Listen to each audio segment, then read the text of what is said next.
Continuing in Judges, we're going to skip over Samson and go right up to Judges 17 and 18.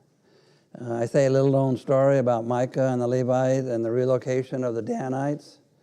We have a map here that shows where Dan was supposed to have settled according to Deuteronomy and the parsing out the land to the Israelites.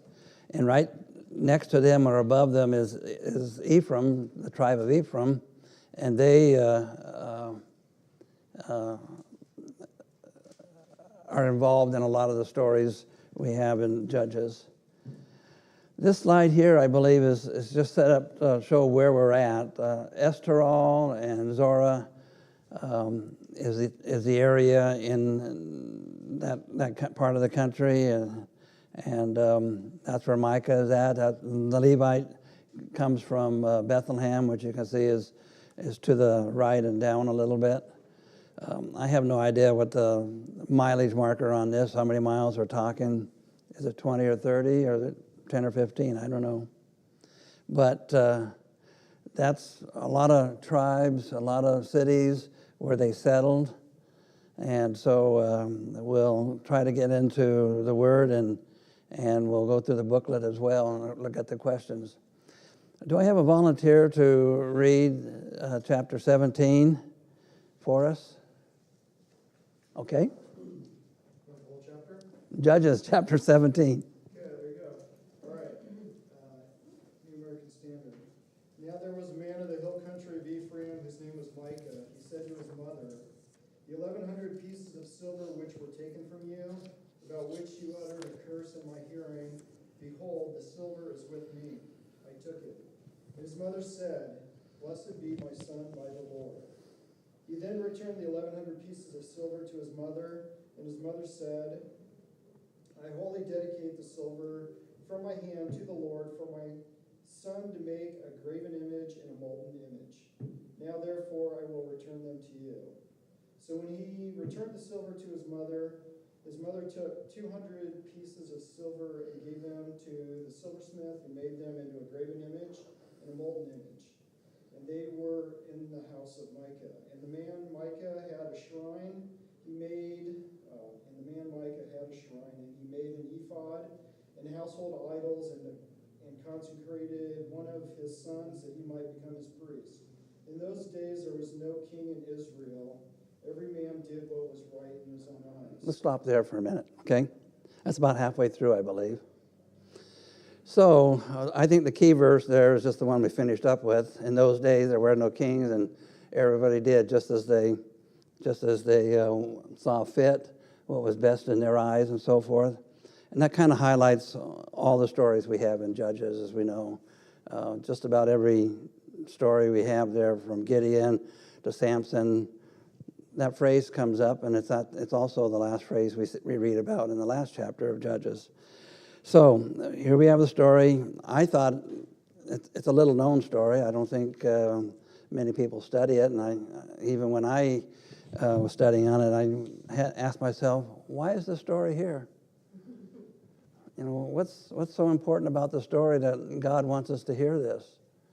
Any suggestions?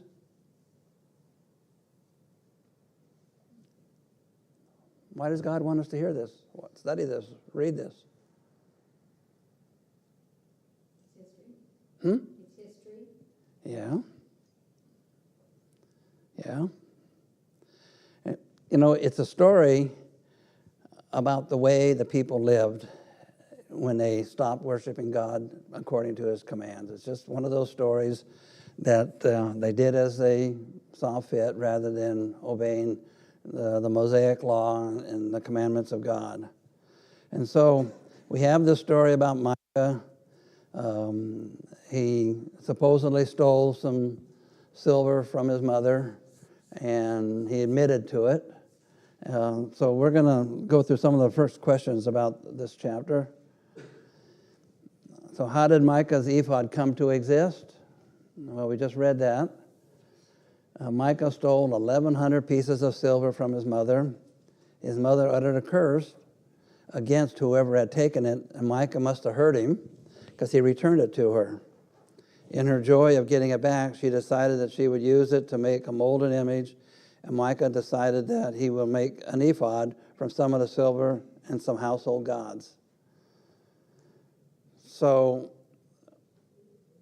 this is a summary, if you will, of what we've read so far.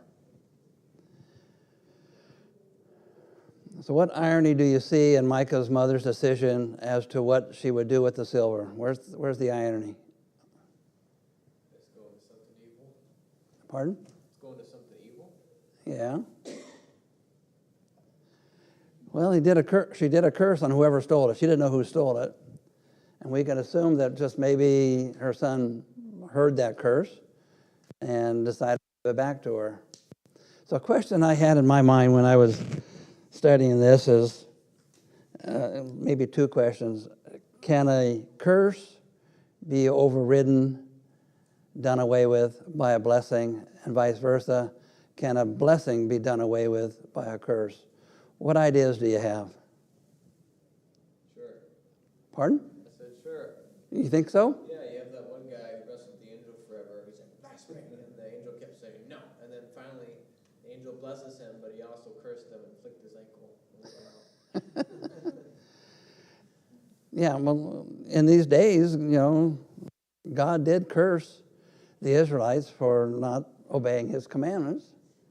And Micah, being an Israelite, and his mother, an Israelite, they weren't obeying the commandment by doing what?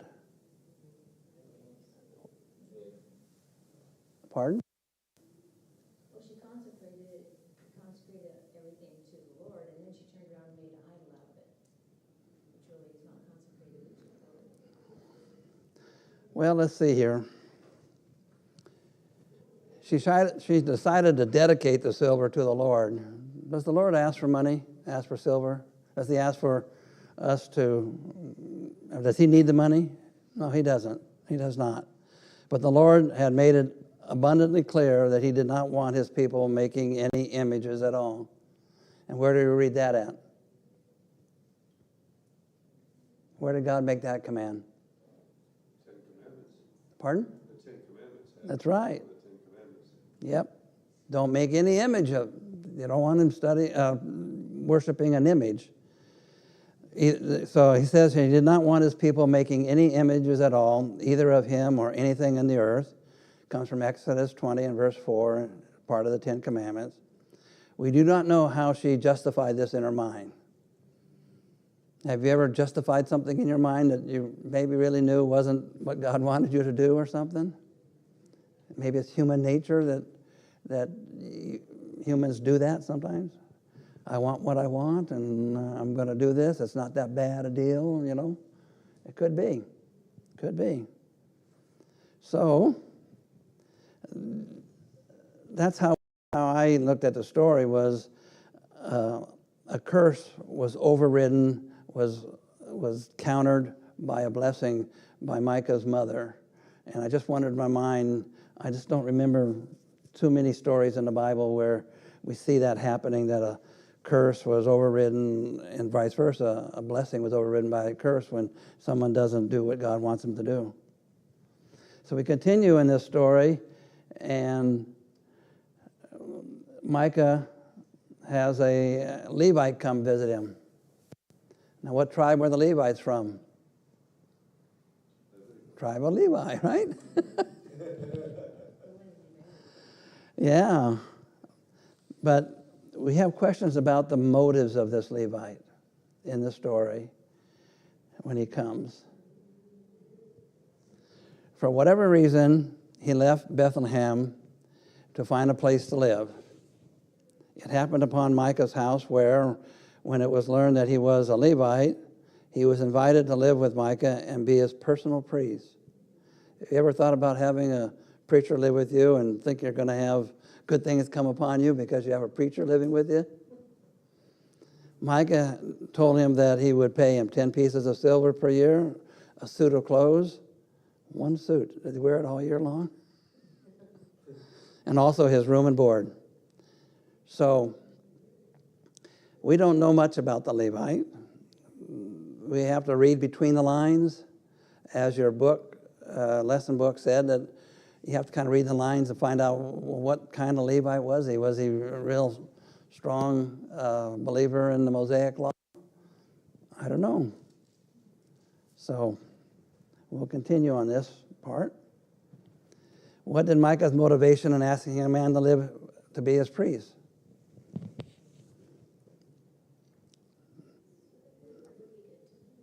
What was his motivation?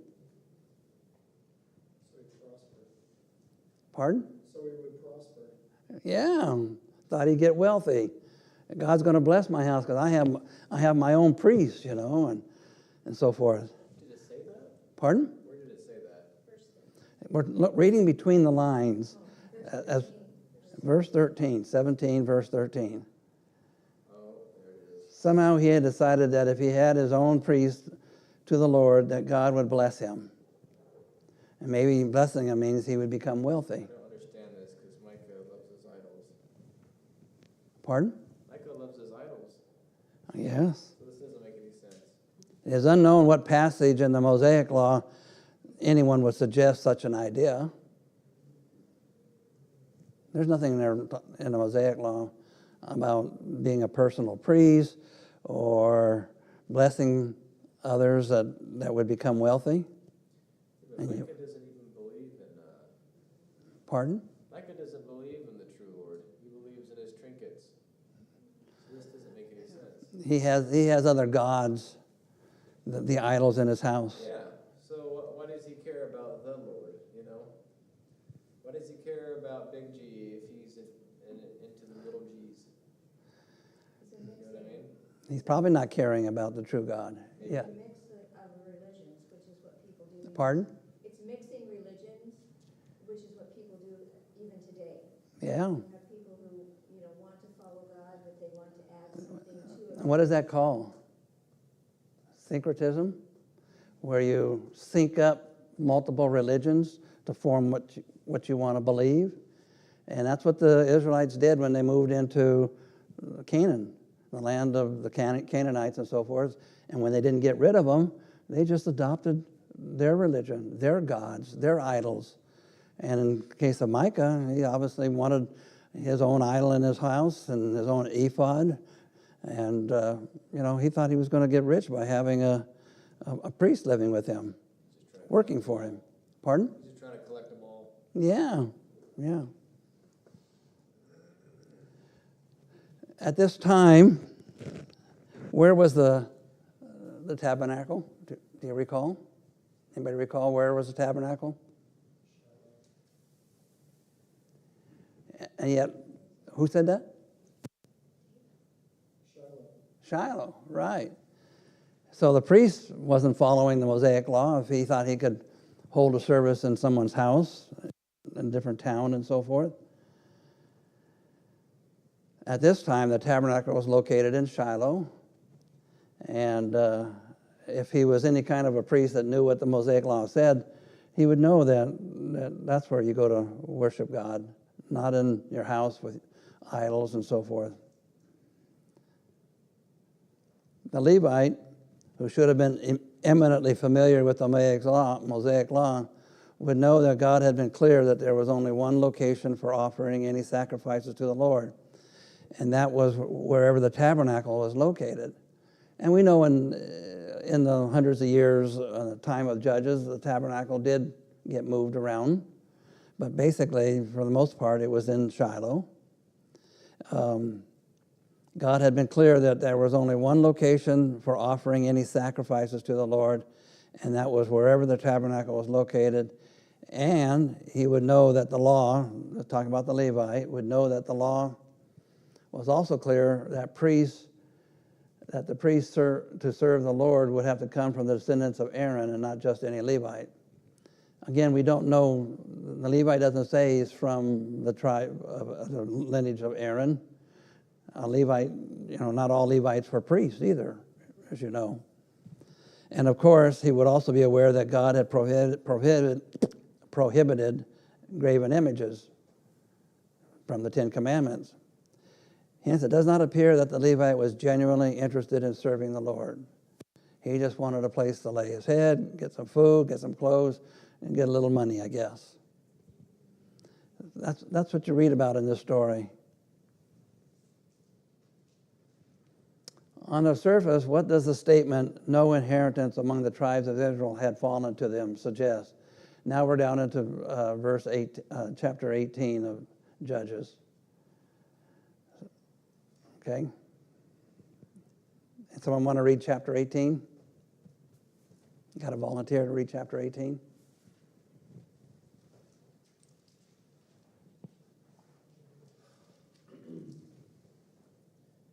All of it?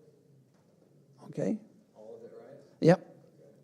In those days there was no king of Israel, and in those days the tribe of the Danites was seeking an inheritance for themselves to live in. For until that day an inheritance had not been allotted to them as a possession among the tribes of Israel. So the sons of Dan sent from their family 5 men out to their whole number, valiant men from Zorah and Eshtaol, to spy out the land and to search it. And they said to them, Go, search the land. And they came to the hill country of Ephraim, to the house of Micah, and lodged there, where they were near the house of Micah. They recognized the voice of the young man, the Levite. And they turned aside there to him, and they said to him, Who brought you here? And what are you doing in this place? What do you have here? He said to them, Thus and so has Micah done to me, and he has hired me, and I have become his priest. They said to him, Inquire of God, please, that we may know whether our way on which we are going will be prosperous. So the priest said to them, Go in peace. Your way in which you are going has the Lord's approval. Then the 5 men departed and came to Lasha, and some of the people who were in it living in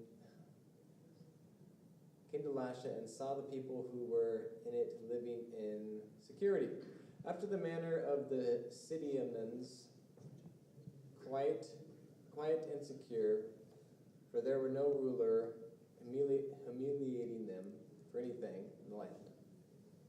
And they were far from the Sidonians and had no dealings with anyone. When they came back to their brothers at Zorah and Eshtaol, their brothers said to them, What do you report? They said, Arise and let us go up against them. For we have seen the land, and behold, it is very good. And will you sit still? Do not delay. Go to enter and possess the land. When you enter, you will come to a secure people with a spacious land, for God has given it into your hand, a place where there is no lack of anything that is on the earth. Then from the family of the Danites, from Zorah and from Eshtaol, 600 armed men with weapons were set out for war. They went up and camped at Kiriath-Jearim in Judah. Therefore they called that place Mahanaim. To this day, behold, it is west of Kiriath-Jearim. They passed from there to the hill country of Ephraim and came to the house of Micah. Let's stop there for a minute. Okay. We see at the beginning of this chapter the same statement. In those days there was no kings, and everybody did as they saw fit. So on the surface, what does the statement, no inheritance among the tribes of Israel had to fallen on them, suggest? Weren't they part of the Israelite tribes where they divvied out the land? They were given that parcel of land. Why aren't they living there? What did Israelites do when they didn't get rid of the people? They assimilated in with them. In this case, they didn't try to do as God had told them, to get rid of the people, to kill them all and take the land. They just thought, okay, we'll just live with them and do as the Amorites. And what did they do about religion? They accepted their gods. So that's not really a true statement that they're saying that no inheritance among the tribes, because they did. And we saw on that map it was supposed to be west of Jerusalem and Judah and so forth. Superficially, it would infer that the Danites had just unlucky and that their ship had not come in. They felt that way. Or you would think, again, reading between the lines. The real story is that they just had not put forth the effort to secure the land, that they were too willing to give up their inheritance to the Amorites. Joshua 19:40-48, and of course Judges 1:34-35, rather than drive them out. Why drive them out? Could they be weary of the battles? Sometimes you get that way and you say, well, they're not causing us any problem. Maybe we should just live here with them. And of course, they assimilated right in, took wives, took their religion, and made it part of theirs. And then they started making idols, thinking that's how they could worship the true God. But according to Mosaic law, they weren't supposed to make idols. God was not to be made in the image of anything. So this is a rather weak statement on their part to say that they hadn't inherited the land. They didn't even try.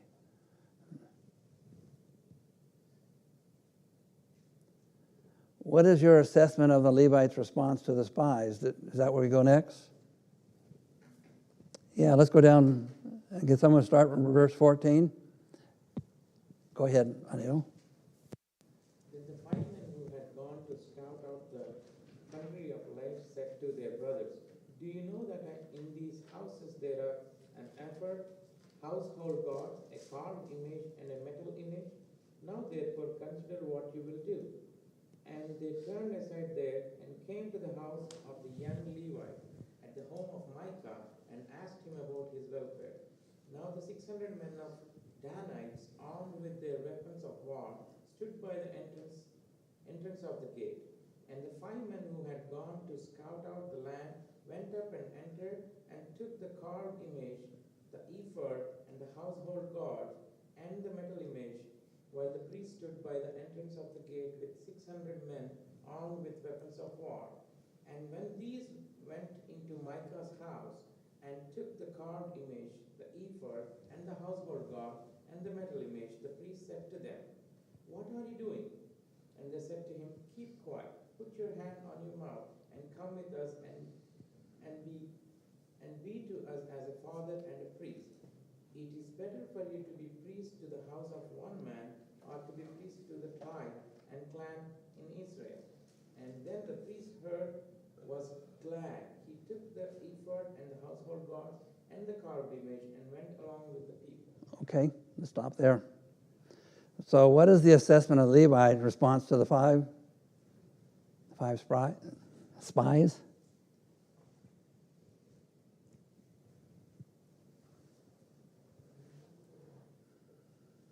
Wasn't he glad to leave and thought it was a better, more prestigious job to be the priest of a tribe or a nation than to be a priest of one man and his family?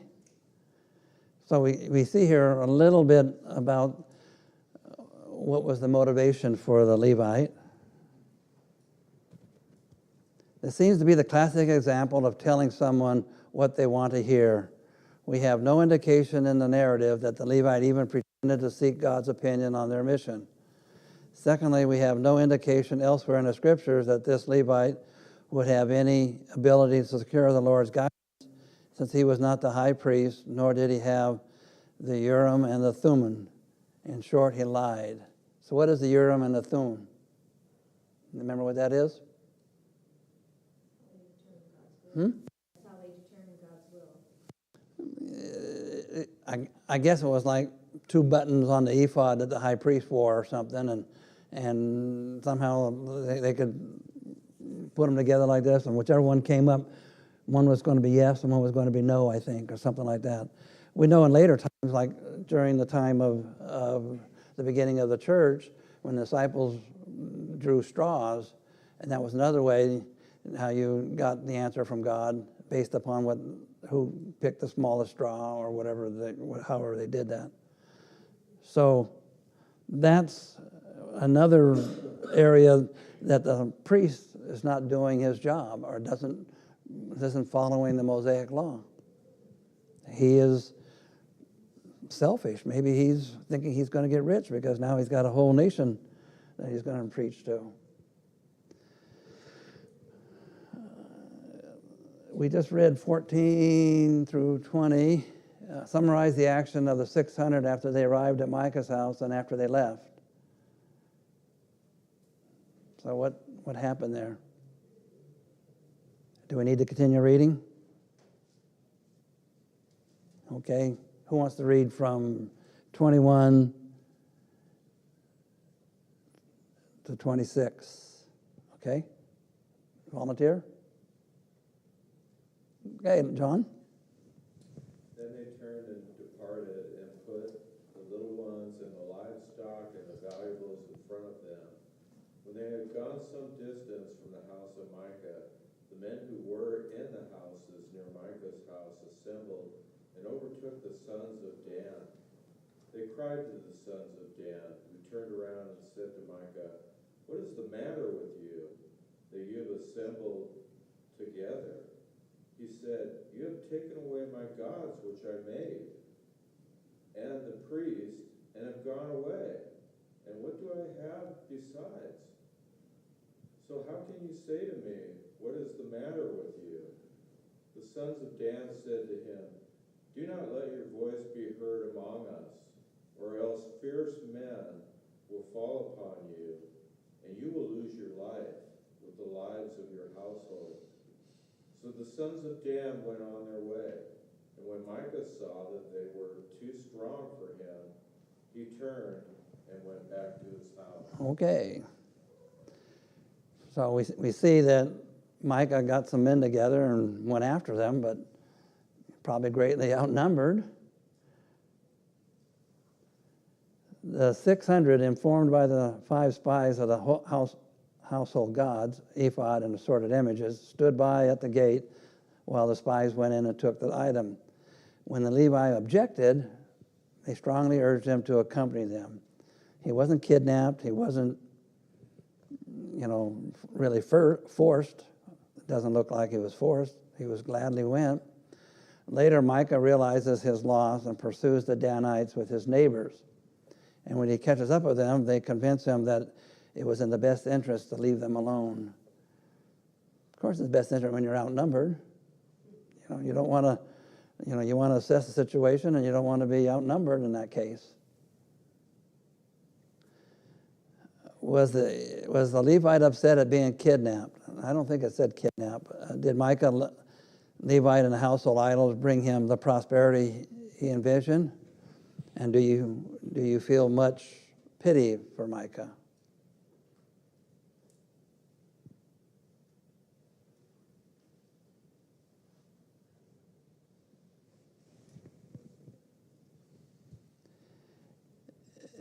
It appears that he was most agreeable with the proposition made to him by the 600.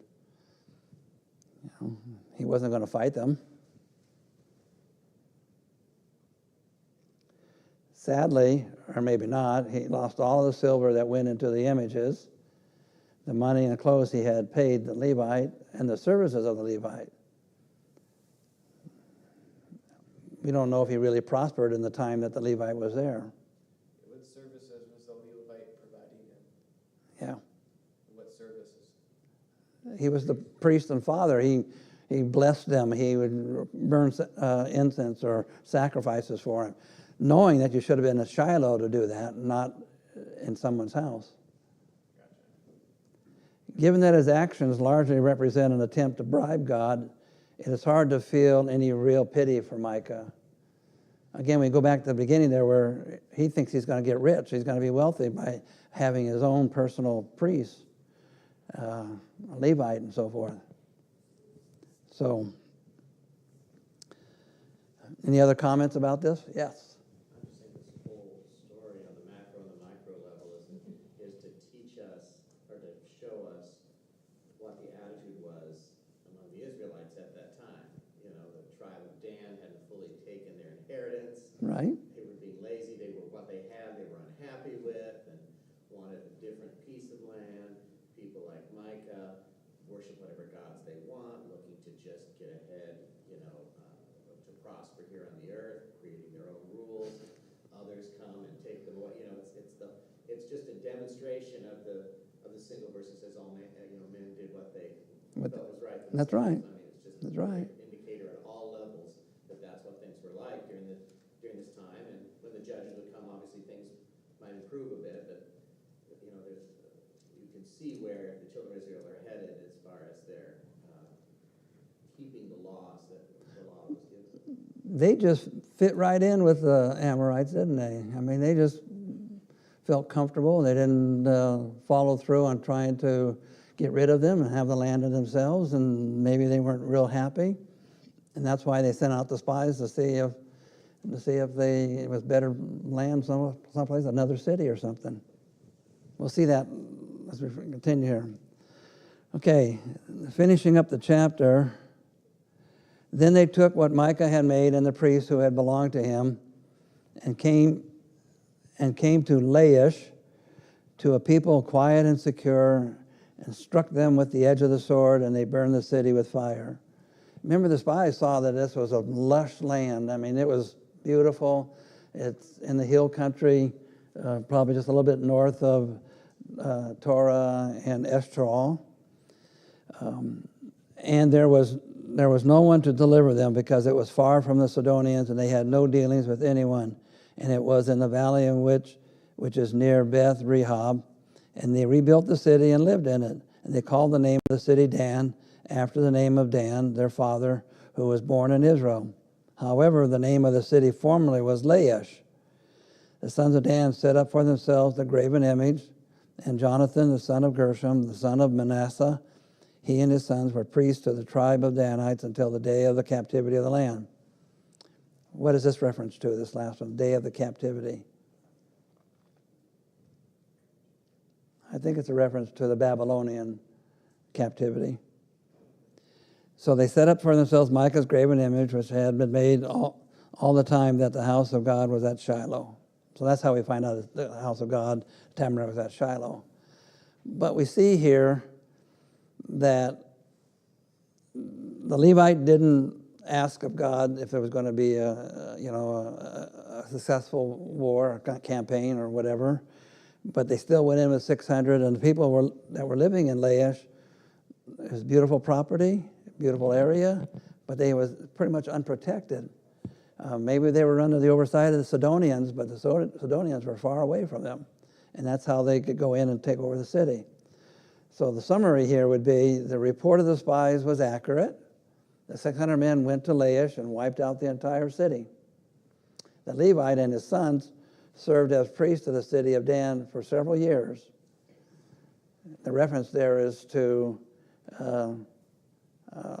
up until the captivity of the Babylonians. The scriptures do not record the character of the inhabitants of Laish, and the reader may be tempted to feel pity for them. But it must be remembered that they were inhabitants of the land and idolaters, and God had commanded that all of the inhabitants were to be wiped out. Of course, when you hear that, you think, well, God must be an angry God if you're going to wipe out all these people, kill all these people. God wanted his people to be there, not the ones that were already there with their idols.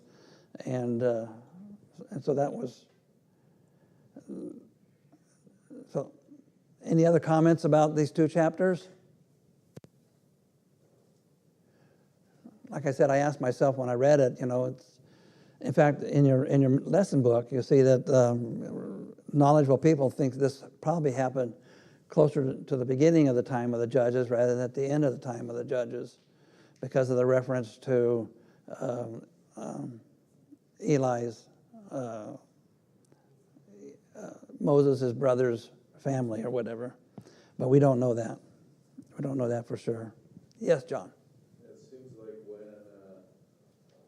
you have a lower G on your side and that you're worshiping an idol, there's not much willpower as compared to other Christians that are following God and willing to even be burned at the stake without even being tied down.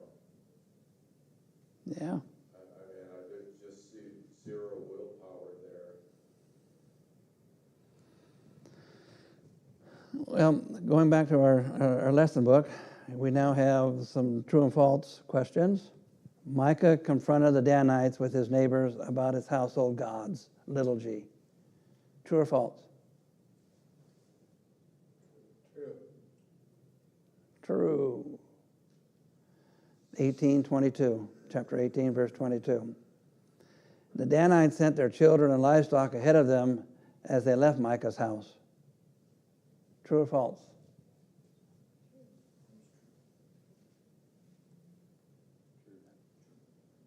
Does that mean true?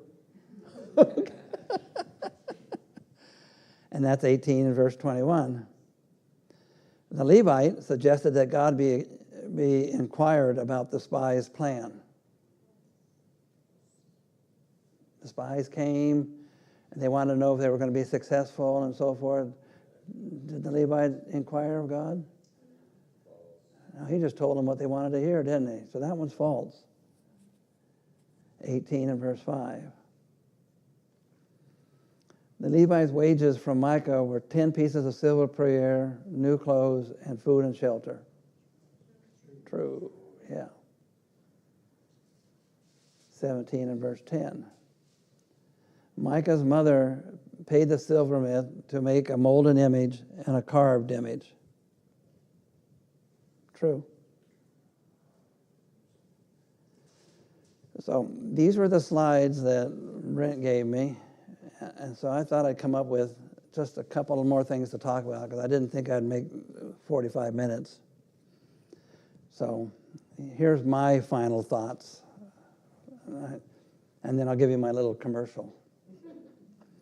Worshipping idols stands in opposition to God's commands. According to the 10 Commandments, it does, right?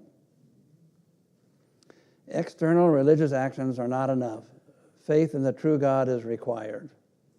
Judges 17:13. False beliefs lead to wrong actions. Judges 18:6. And we see this today with all the different religious organizations we have in the world. There's something like 3,800, 4,200 different religious organizations throughout the whole world. I read one place that the Muslims is the largest one, and then the Catholics are the second largest. Sinful actions by one person can have a long-term impact. So, Micah's false gods led to a false worship for several generations of Israelites. Several generations. And it could lead to long-term impacts on communities today as they worship as they like, saw fit as they see.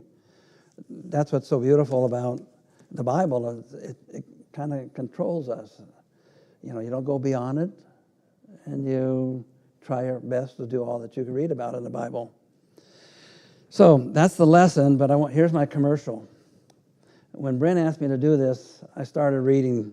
I've read 17, 18 several times, and I found out that I could listen to someone else read the story on my phone.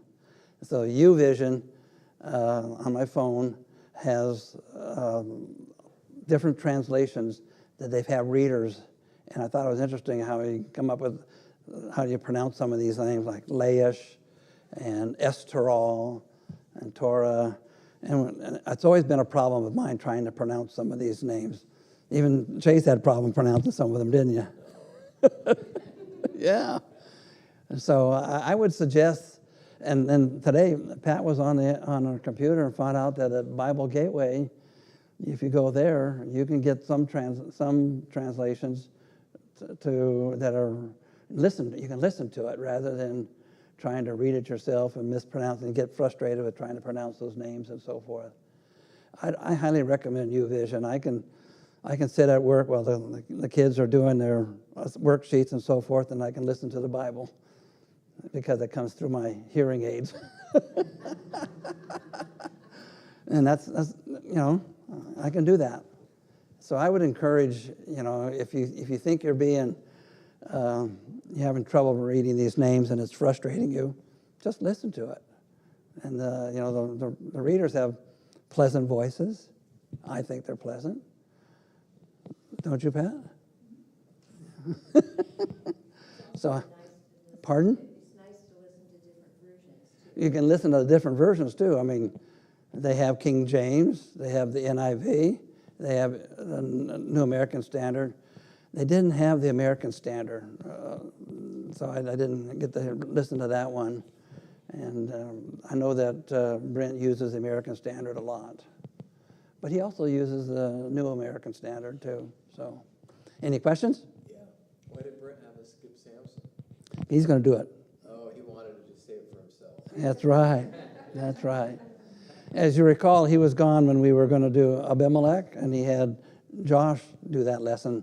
And then we came back and did the story before it and skipped over. Yes, Brent. I was just going to add a thought. We can assume the story, that this story is chronological and follows Samson. So it's sort of setting the stage. Samson being who we're going to study obviously next week. Sort of the last judge. Some people maybe think Samuel was the last judge, but Samson the last of that style of judges. And then you have this period when people are just back to doing whatever, and all the strife within. Then the final couple of chapters will show further strife within Israel. And then Samuel comes along, and then the talk of kings. So it's sort of setting the stage for how this period of the judges had come to an end, how people were acting however they, including priests, whatever they wanted to do, and how the stage is being set now for a new style of leadership and government in Israel. Right, right. Brent has often, I can remember many times where Brent says we need to ask ourselves, why does God have this story in here? Why does he want us to read this? We need to ask ourselves. And I did. Yes, John? It seems like to me from the 20,000-foot view that you have kind of good and evil, and the good assimilated the evil way. And Yeah. it seems like it's a lesson to us to, be cautious in the world that we're in right now, that there is, evil and good, and we have to be very careful we don't assimilate the way that. Our Sunday morning study on the history, you saw how little tiny things creep in, and next thing you know it, you're just hooked. You're hooked and it's everything. Well, and another thing, following up on that, is that you can't trust your religious leaders. Regardless of who they are, you always need to go to the Word and find out.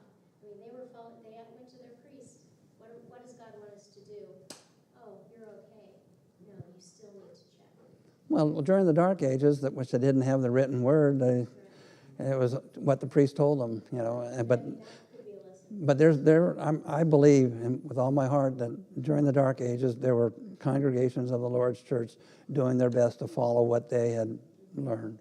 Well, even during this time, they're supposed to go to the priest and ask for the priest to inquire to God. So, what they did wasn't necessarily wrong. It's just their priest seemed lazy. their priest wasn't that versed in the Mosaic Law. Okay, well, thank you for being a good class, and we'll go to the auditorium and finish up the night.